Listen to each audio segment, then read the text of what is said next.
Hey objectors, welcome back to Project Finance, and today's video we're going to go over week 23 of the Dividend Challenge. If you guys new to this series, the Dividend Challenge, where I invest $200 every week, no matter how good or bad the market is, with the goal of reaching 20,000 by the end of the year. And if you guys new to the channel, hi, my name's Dennis, and my main focus of the channel is to help people with their personal finances, specifically targeting millennials and people yelling at. So you guys fit in that category. Be sure to subscribe to the channel for more content. And with that being said, we'll just jump right into the video. The first segment is always the news, and the biggest news dropped on Thursday, October 1st, 9:54 p.m. PST. If you're in the East Coast, it'll be at 12:54 EST. And the biggest news was that Donald Trump got coronavirus.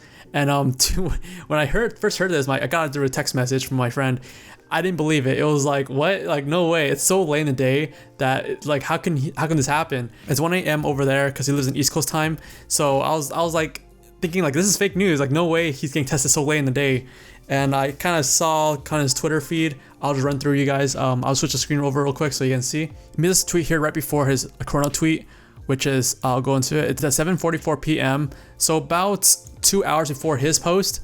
And it says, Hope Hicks, who has been working so hard without even taking a small break, has just tested positive for COVID-19.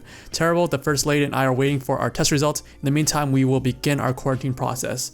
I'm guessing the reason why he posted so late is because someone on his panel got tested positive, so he's waiting for his results. So go to his tweet, which is at 9:54 p.m. October 1st. So it says, tonight, Flotus and I tested positive for COVID-19. We will begin our quarantine and recovery process immediately. We will get through this together. So I was like so dumbfounded when I first heard this, and I was like, oh crap, let's look at the market. And the market's closed right at the time, obviously, but you can see after hours. And another thing is that crypto never closes. So I ran over to like crypto real quick, and you just started seeing things dying, like dipping. It was crazy. So I'll show you guys Bitcoin, which is one of the bigger entities of crypto. October 1st, 9:30 p.m. It's at $10,653. And then within 30 minutes at 10 o'clock, which is about 6 minutes that passed between his tweets, it's at $10,586, which is about $80 drop. And then within another 30 minutes, it dropped about $200 at $10,363.76. So after this, stocks start coming back up slowly. This is kind of a scary point to buy because you just don't know where it dips at, where it stops. I would assume that's at 10,000 because that's like the threshold for Bitcoin, where it can't go under a certain number. But the world's been really crazy and you can't predict those things. It could have just gone below 10,000, and I wouldn't be surprised if it did. So I think that was a really risky time to buy, just to gamble if Trump's gonna be okay, because when we heard he was positive, like, we didn't know if he was healthy or not. And then I think the Friday after, he made a video saying he's feeling better, and you can see how he looks like. He's not like quickly dying and can't breathe, he's not coughing. He looks fine. So it is early stages of COVID, so we don't know what's gonna happen. After the 14 days is where you actually really feel it. But I think when he made that video, the market kind of just cooled down and didn't dip any further, just because he's not like dying, he's not bleeding out, So let's go over SPY and Dow Jones real quick. So same thing with SPY. The SPY closed at $337, and then the next day opened up at $331, so about $6 drop. And let's go to Dow Jones real quick. And Dow Jones, same thing. It closed at 27,818 and opened the next day on Friday morning at $27,536. So about a $300 drop. And it's crazy how powerful Donald Trump is. A single tweet changes everything. I think earlier today, he made another tweet that he's leaving the medical center. He made the post at 11:37 a.m. PST. So that's 2:37 p.m. EST, so about an hour and a half before market closes. So he said, I will be leaving the Great Walter Reed Medical Center today at 6:30 p.m. Feeling really good. Don't be afraid of COVID. Don't let it dominate your life. We have developed under the Trump administration some really great drugs and knowledge. I feel better than I did 20 years ago. I'm not going to be political on this, but I don't think he should have said, don't be afraid of COVID. It sends the wrong message to America. Like, a lot of people died, and yeah, we're not going to get political on that. But anyways, we're just talking about the stocks of what happened after he posted this. So it's about right here, 11:30. It's just been trending upwards since then. It's kind of crazy. A single tweet. I've never seen someone so powerful besides Elon Musk that can do this.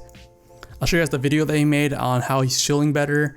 It was on October 3rd at 3:51 p.m., which means the market already closed. And I'm guessing that's why it opened Monday really strong, just because they saw that video. He's not like dying, bleeding out.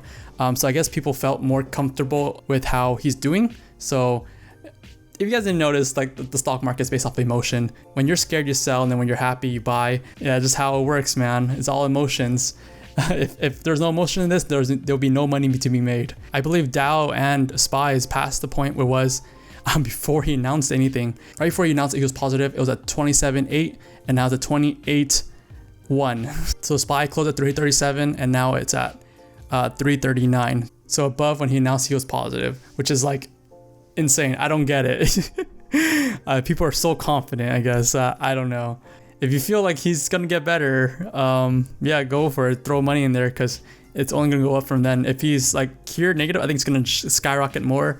But that's not something I can control. I can't control what he does, so I don't feel confident in investing in the market as of right now, except for my daily investments that are like stable. Like if you're gonna try to grab like $10,000 and drop in something, right now is not the time, in my opinion.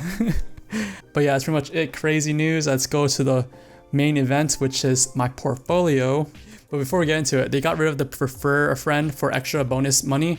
And on Saturday, my friend asked me for a referral code, and I'm like, bro, you're like 2 days late. We would have got like an extra $10. But he's like, yeah, whatever. Better than nothing, right?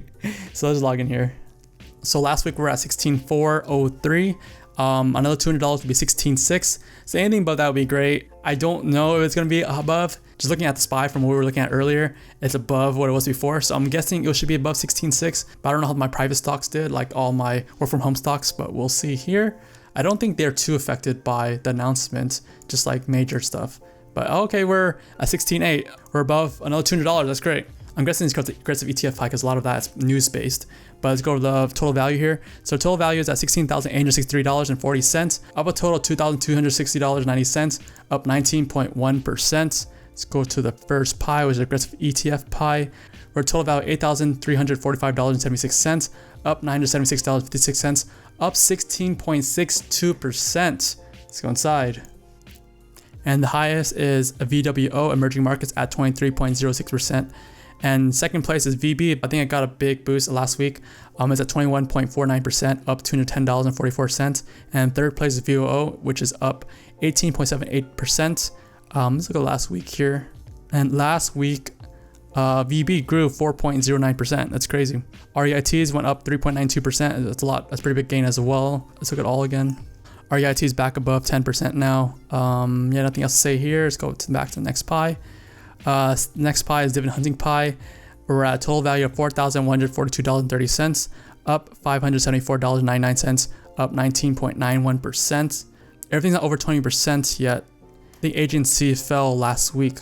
BlackRock and GOF above 20% still. BlackRock being at first at 22.41%, GOF being at 20.29%. Let's look at the week here. I think agency did fall. Agency fell 1.03%. BlackRock and GOF went up. DHY went down 0.7%. Overall 19.91% gain. Not complaining. Let's go next pie here. Last pie is work from home pie, which is at $4,375.34, up $608.66, up 16.7%. I'm pretty sure Zoom's the one carrying this whole pie, which it is. But Check's almost at 0%. That's great. Zoom's up 88%, and DocuSign's at 13.23%.